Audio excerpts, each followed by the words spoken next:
Et salut à tous, c'est Sunsilver et on se retrouve aujourd'hui pour une vidéo un peu spéciale. En effet, j'ai décidé de m'intéresser au lore de Pokémon Écarlate et Violet pour découvrir et théoriser sur la suite et la possibilité d'avoir un nouveau légendaire dans un futur DLC et également d'en apprendre un peu plus sur le professeur de la région. J'ai donc cherché un peu partout et j'ai trouvé quelques trucs assez intéressants pour la suite.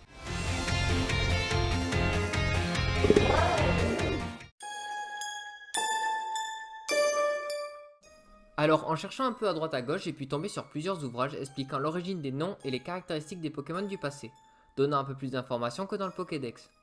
Chacune des informations étant cachée pour la plupart dans le hall de la bibliothèque, mais également deux secrets cachés dans le laboratoire du professeur à l'arrière du panneau dans l'étagère.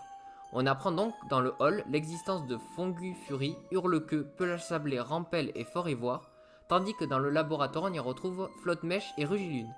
D'ailleurs, un élément nous interpelle sur un des livres, avec pour celui de Hurlequeue, où une information nous est donnée, nous parlant de Hurlequeue vivant il y a 1 milliard d'années.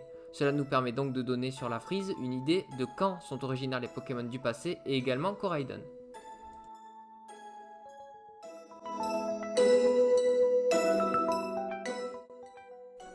Pour ce qui est du Pokémon du futur, on apprend également plusieurs infos sur l'origine des noms, mais on nous parle beaucoup de théories extraterrestres qui ne sont que spéculations et un des ouvrages sur Épine de Fer nous donne également une nouvelle date dans le futur qui est de 1 milliard d'années plus tard de notre ère. Cela nous donne donc une chronologie assez vaste. On apprend également que dans l'ouvrage sur Pomme de Fer, que son origine pourrait être un humain qui, suite à une blessure mortelle, serait devenu un cyborg grâce à la technologie du futur. Ce qui nous permet d'imaginer un futur où les humains peuvent devenir et être considérés comme des Pokémon après des changements dans leur corps. Tous les ouvrages nous parlent également du livre Écarlate ou Violet, les comparant aux Pokémon qui sont répertoriés dans celui-ci et donnant quelques infos supplémentaires et quelques points que nous verrons juste après. Après avoir fini le jeu, on a accès à des mini cinématiques de Paper que nous retrouvons à plusieurs endroits et qui nous apprend un peu plus sur sa mère ou son père. La première chose que nous apprenons est que le professeur était autrefois un élève dans l'académie, tandis que Clavel lui était un chercheur. Celui-ci nous apprend également que son bureau est installé dans l'ancien laboratoire de Olimeturum, mais en cherchant dans le laboratoire, aucun élément supplémentaire nous est donné, et il ne nous donne aucun nouvel indice. En cherchant dans la bibliothèque du hall, on peut apprendre de nouveaux éléments un peu mystérieux, notamment avec deux ouvrages, un qui est simplement le registre des badges Panthéon, où on voit en premier le nom du professeur, puis après 4 noms effacés celui de Menzi, Pepper, Pagna et le vôtre. Est-ce que ces noms sont effacés, sont importants, ou bien est-ce seulement des personnages présents pour remplir le livre? Au début je pensais plutôt pour cette idée que ce serait seulement pour meubler, mais je suis tombé sur un autre ouvrage, où là où on nous donne le registre scolaire où tous les noms des étudiants sont indiqués, sauf qu'à la fin de la boîte de dialogue, on nous dit « Tiens, les dernières pages ont été arrachées ». Comme si on avait voulu nous empêcher de voir le nom de certains élèves. On pourrait peut-être théoriser sur le fait qu'il s'agit de l'équipe avec laquelle le professeur est descendu dans le cratère, et dont nous n'avons pas beaucoup d'informations à part qu'ils étaient très peu nombreux, s'ils étaient vraiment 5 cela pourrait coller.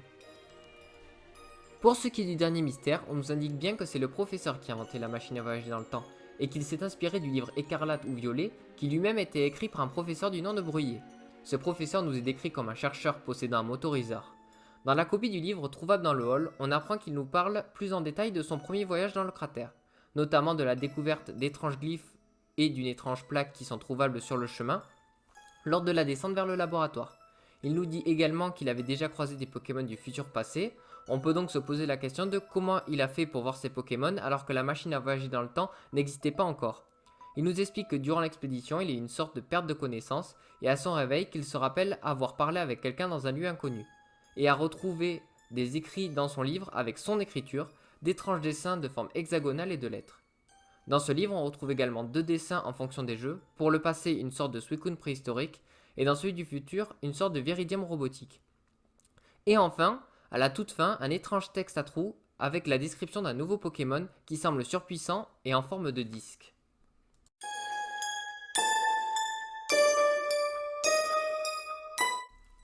On en vient au dernier point, qui est le fameux Pokémon légendaire dont on nous parle dans le jeu seulement 2 fois. Une fois écrite dans le livre qui se trouve dans le poste d'observation numéro 1, et dans le livre Écarlate Violet, où un texte à trous nous donne la description d'un Pokémon en forme de disque, avec un dessin de celui-ci. On apprend qu'il possède également une carapace composée de ces fameux fragments hexagonales. On devine une tortue sur le dessin qui porte une couronne sur sa carapace. couronne que l'on voit également sur les dessins du chercheur lors de son évanouissement. On devine que c'est grâce à ce Pokémon que la terracrystallisation existe et que la machine du professeur fonctionne. Et également que ce Pokémon a une étroite relation avec le temps. On découvre également grâce aux écrits que ce Pokémon est déjà apparu dans notre ère, vu que des scientifiques l'ont déjà croisé et que l'on sait que le cratère a commencé à être fouillé il y a 89 ans. Donc, qu'il peut être trouvable dans le présent.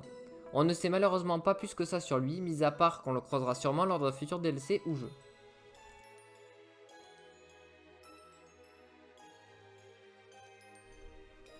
Au moment de finir la vidéo, j'ai remarqué un détail étrange sur le logo.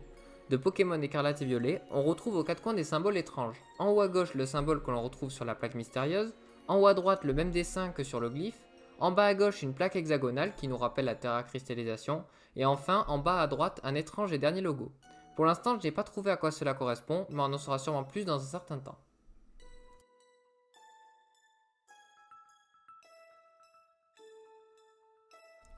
Pokémon Écarlate et Violet n'a pas fini de nous donner tous ces mystères. On sait que dans le futur, certains Pokémon vont être ajoutés dans les DLC, où l'on va sûrement découvrir un peu plus sur toutes ces histoires, découvrir de nouveaux Pokémon légendaires, avec une explication pour le Suicune du passé et le Viridium du futur, mais également pour ce fameux Pokémon Disque et à l'origine de la terracrystallisation.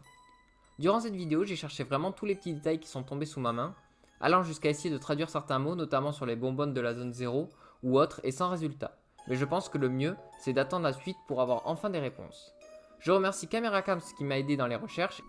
Cette vidéo m'a pris pas mal de temps à tourner et à faire les recherches, donc n'hésitez pas aussi à la partager aux gens qui sont intéressés par le lore de Pokémon. Et n'hésitez pas à vous abonner si cela vous a plu, et moi je vous dis à la prochaine pour une prochaine vidéo.